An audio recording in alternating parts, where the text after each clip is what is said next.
मरम्मत नहीं करना पड़ेगा, याद करने चक्कर तो कैसे 15-26 पहला बैटल, 27, 28, 29 कहने मतलब है इन्होंने कंटिन्यू 4 बैटल लड़े, 26, 27, 28, 29। ठीक है, कौन कौन बैटल लड़े? पानी पिया, पानीपत युद्ध, खाना खाया, खानवा युद्ध, चांद देखा, चंदेरी युद्ध, और घर गया, घाघरा युद्ध। ठीक है, ट्रिक है याद करने का, बहुत धांसू ट्रिक है। पानी पिया, खाना खाया, चांद देखा, घर गया और मर गया। ठीक है, हेलो दोस्तों, वंदे मातरम, जय हिंद। आज हम लोग पढ़ेंगे मुगल एम्पायर। तो जैसे कि आप लोग देखें, हिस्ट्री में बहुत सारे विद्वान अपनी उपाधि धारण की, हिस्ट्री में बहुत लोग अपने हिस्ट्री में अपना नाम रोशन किए हैं। तो बहुत सारे हमारे ऐसे इतिहासकार हैं जिनका आप लोग नाम भी जानते हैं। तो ऐसे ही एक हमारा मुगल एम्पायर में शासक था जिन्होंने अपने इतिहास में अपना जड़ को मजबूत किया और अपने इतिहास में अपना नाम को, अपने नाम पर अपना इतिहास रचा। तो चलिए आज जानते हैं हम लोग हैं। तो मुगल एम्पायर के जो पहला शासक था, या फिर जो मुगल एम्पायर को जिसने स्थापना किया था, या फिर मुगल एम्पायर की जिसने नींव रखा था, उसका नाम है बाबर। तो हाँ दोस्तों, ये जो शासक थे बहुत महान शासक था और इसने मुगल एम्पायर में क्या किया, अपना पहला कदम रखा और इसने मुगल एम्पायर का इसने क्या किया, स्थापना किया। ठीक है, तो आज हम लोग इस वीडियो में बाबर की हिस्ट्री, क्या उनका योगदान था, कितने उन्होंने बैटल लड़ा, कितने उन्होंने बैटल को जीता, ठीक है, आज उसकी हम बात करेंगे। तो बाबर का आज पूरा हिस्ट्री इसमें आपको बताया जाएगा और सेकेंड वीडियो में ये भी बताया जाएगा कि बाबर के कितने लड़के थे, किसने क्या किया, किसने कौन सा युद्ध बैटल लड़ा। तो आज बेसिकली बात करेंगे हम लोग बाबर के बारे में। ठीक है, तो जैसा आप लोग नाम सुने होंगे कि बाबर कौन था, तो बाबर को नाम जानने से पहले सुन लेते हैं। बाबर जो था ये महान एक शासक था। ठीक है, जो इनका जो जन्म हुआ था, आपका जन्म हुआ था 1483 ईस्वी में। ठीक है, अरे साहब, ठीक है, तो पहले जान लेते हैं बाबर कौन थे। तो बाबर का जो जन्म हुआ था वो आपका 1483 ईस्वी में हुआ था। ठीक है, अब ये जान लेते हैं बाबर जी के, जो बाबर जी के पिता क्या नाम था। तो बाबर के पिता का नाम था उमर शेख मिर्जा। ये क्या थे, ये एक प्रकार के ठेकेदार जिसे कह लीजिए, जैसे होता है नहीं गांव में जो ठेकेदार होते हैं, इनके पास जमीन उमीन रहती है, जो ठेकेदारी लोग नहीं करते हैं उस हिसाब से ये अपना होते हैं। ठीक है, जैसे हमारे इस समय हमारे गाँव में प्रधान होते हैं, सरपंच होते हैं, उस हिसाब से ये भी थे, जमींदार थे। ठीक है, अब क्या थे कि जो भी मतलब उमर शेख मिर्जा थे, उनके 2-3 उनके लड़के थे। उनके लड़कों में से एक लड़का था जिनका नाम था बाबर। बाबर को क्या हुआ, बाबर को, ठीक है, बाबर को युद्ध बैटल करने मतलब होता है ना कि अपने आस पड़ोस में नहीं रहा गया उससे, उसने क्या किया कि जो हिंदू, जो भारत में क्या किया, उसने आक्रमण करना शुरू किया। तो कहने मतलब भारत में उसने कौन कौन से आक्रमण लड़े, कितने बैटल लड़े और किससे किससे लड़े, चलिए आइए देखते हैं। तो पहला काम इसने ये किया कि बाबर ने पूरे 4 बैटल लड़े यहाँ पे भारत में आकर। वैसे तो बाबर ने अपने यहाँ तो बहुत सारे बैटल लड़ा था, लेकिन भारत में कितने बैटल लड़ा, भारत में 4 बैटल लड़ा था। ठीक है, तो कौन कौन बैटल है, कैसे याद करेंगे, इसका मैं आपको ट्रिक दूंगा। देखिए इसका याद करने का तरीका क्या है। बाबर ने कितने बैटल लड़ा, बाबर ने 4 बैटल लड़ा। कौन कौन से लड़ा, आपको हम याद करने तरीका बताते हैं कैसे। ये आपका ट्रिक है। ठीक है, ट्रिक क्या है, ट्रिक आप लोग याद रखिएगा। ट्रिक है पानी पिया। ठीक है, पानी पिया, पानी पिया से क्या होगा, पानीपत बैटल, पानीपत युद्ध। ठीक है, फिर कब लड़ा इसने, 21 अप्रैल 1526 ईस्वी में लड़ा।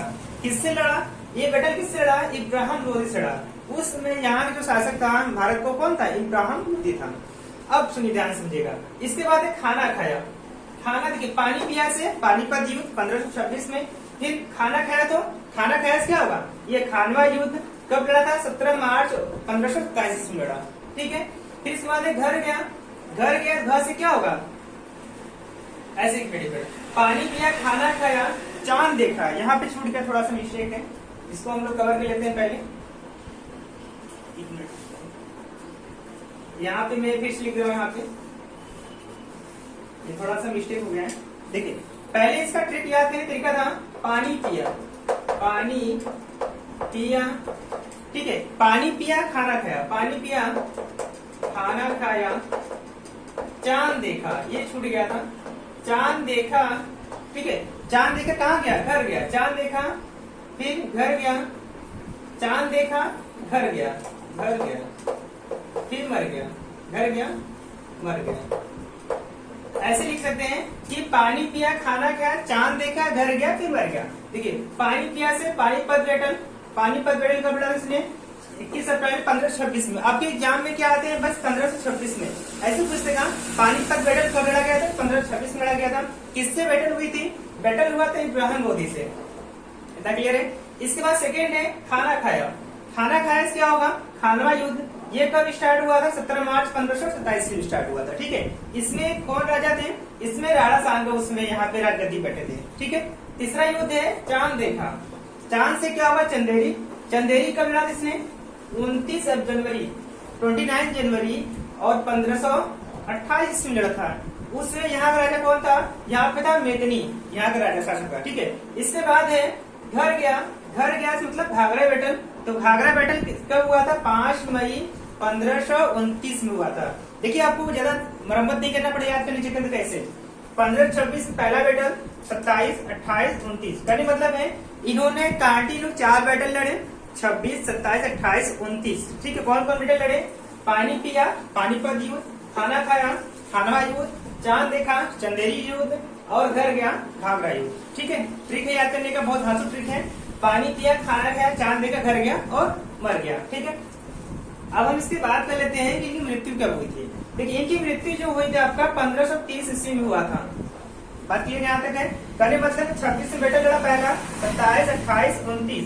जो सन 1530 है बहुत दुखदायी रहा इनका, बहुत रहा, और इनकी 1530 में क्या होती है? इनकी मृत्यु हो जाती है। अब देखिए ध्यान से, अब हम बात करते हैं उपाधि। बाबर ने क्या क्या उपाधि धारण की थी वो देख लेते हैं। बाबर ने अपने आप को गाजी की उपाधि दी। ये बात समझे ध्यान से।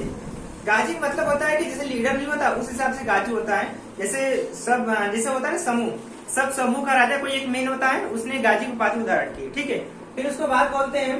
फिर देखिए क्या हुआ, जब बाबर की डेथ जाती है, जब उनकी मृत्यु जाती है, तब वो ये होता है कि बाबर को जो जहाँ पे मृत्यु होती है उनको बाबर को ही दफनाया जाता है। तो वो जगह कौन सी थी? आगरा के आरामबाग। ठीक है, जो आगरा है उसका आरामबाग में उनके डेड बॉडी को दफनाया गया था, फाइनली दफनाया गया। ठीक है, फिर ये हुआ कि ये होता है ना कि जो जहाँ से पैदा होते हैं या फिर जो जहाँ से आते हैं या फिर जहाँ जिनका जन्म होता है, लोग कहते हैं कि उनकी मृत्यु उनको वहीं दफनाया जाए।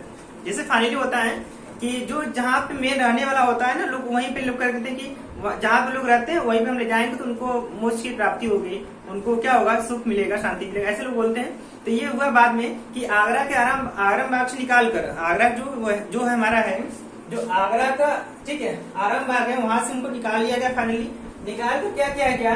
इन्हें फिर कहाँ दफनाया गया? काबुल में।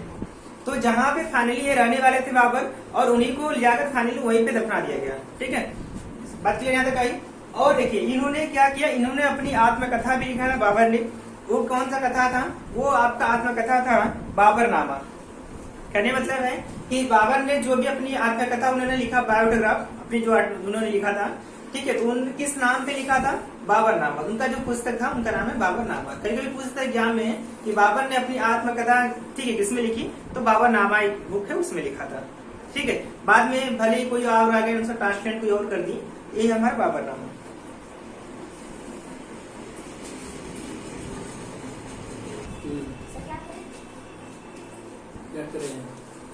देखिए दोस्तों, यहाँ तक तो आपको क्लियर हो गया होगा। कहने मतलब है आपका मुगल एम्पायर में जितने जो मेन था, मैंने आपको क्लियर कर दिया कि बाबर ने कैसे स्ट्रगल किया, कितने बैटल लड़े, वो मैंने क्लियर कर दिया।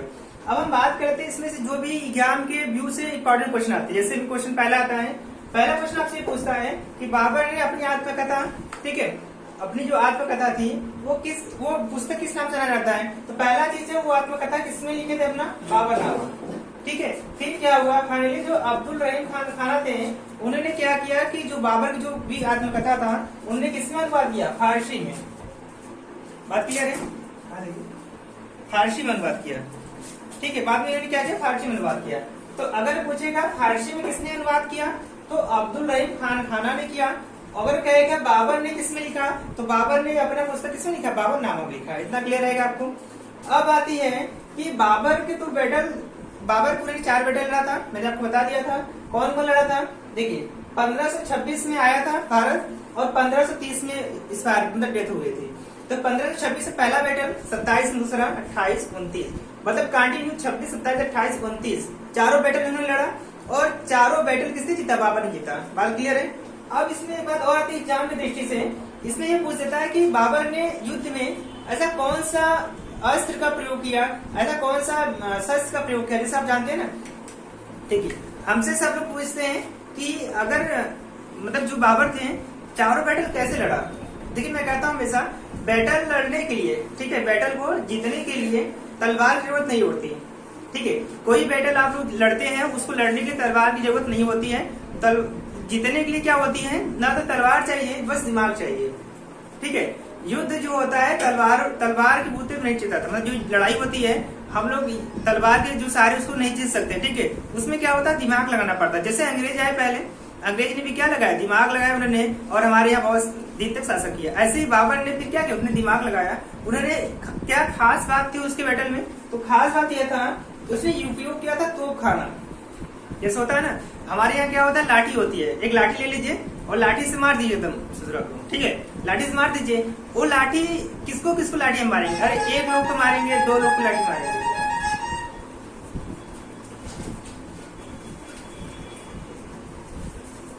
होता है कि नहीं। तो लाठी से आप क्या कर सकते हैं, लाठी से आप एक लोग या दो लोग को मार सकते हैं, तलवार को एक लोग दो लोग से मार सकते हैं। लेकिन अगर हम बम फेंके तब क्या होगा, जैसे बम फेंकेंगे पूरा उधरा जाएगा।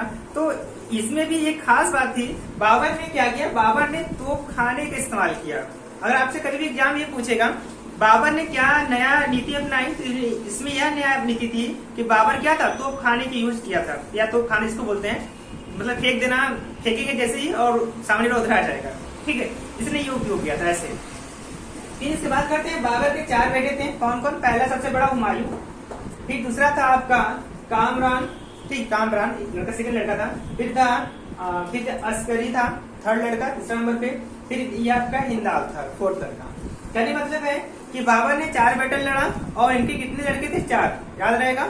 बाबर ने 4 बैटल लड़ा, 4 युद्ध लड़ा और कितने बेटे थे, 4, जितना युद्ध उतना बेटा, ठीक है। तो मतलब 4 बैटल लड़ा और 4 बेटे थे। पहला हमारा था हुमायूं, ये किसी बुक में जल्दी नहीं मिलेगा कि बाबर कितने लड़के थे, अक्सर तो ये तो मिल जाएगा आपको हुमायूं, लेकिन ये आपको 3 हिस्ट्री में जल्दी नाम नहीं मिलेगा, तो नहीं मिलेगा, लेकिन मैं फिर भी आपको बता दे रहा हूँ कि पहला आपका हुमायूं था, और हुमायूं के बाद क्या आता है, सेकंड लड़का आपका है कामरान, फिर थर्ड आपका है अक्सरी, फिर आपका हिंदाल। थोड़ा मोड़ा इसकी हिस्ट्री मिल जाती है हिंदाल की, ये भी मिल जाती है, लेकिन आपका अक्सर हुमायूं को मिलता है। तो हम लोग क्या करेंगे दोस्तों, इस वीडियो में नहीं, नेक्स्ट वीडियो जब मैं आपको कल दूंगा, ठीक है। आज तो ये मैं बाबर दे दिया, कल मैं आपको वीडियो 7 बजे शाम को, कल 7 बजे शाम को मैं आपको हुमायूं का जितना भी पार्ट रहेगा, हुमायूं ने कितना बैटल लड़ा, कितना स्ट्रगल किया। देखिए सबसे अगर बात किया जाए तो हुमायूं का जीवन बहुत कष्टदायक रहा। पूरे अगर हम बात करें मुगल एम्पायर में, तो इन्हीं शासक का, मुगल जो हुमायूं शासक था, उनका जो जीवन बहुत कष्टदायक रहा, और कैसे कष्टदायक रहा मैं आपको कल वाले वीडियो में दे दूंगा, ठीक है। तो अगर आप जानना चाहते हो हुमायूं का जीवन कैसे व्यतीत हुआ, किसने शादी किया, किससे किया और कहाँ पे भाग गया था, तो कल आपको वीडियो में पूरा बात बताया जाएगा। हुमायूं ने कैसे बैटल लड़ा, कैसे युद्ध लड़ा और कहाँ पे चला गया, और इसके पूरे स्ट्रगल के बारे में बताया जाएगा। तो आप भी इसके जीवन से बहुत कुछ सीख सकते हैं। अगर हम हुमायूं के बारे में बताते आपको है, आप लोग हुमायूं के जीवन से बहुत सारे सीख सकते हैं, बहुत सारी स्टोरी सीख सकते हैं, और बहुत सारे अपने में सुधार ला सकते हैं, ठीक है। फिर मिलते हैं नेक्स्ट वीडियो में, तब तक के लिए जय हिंद।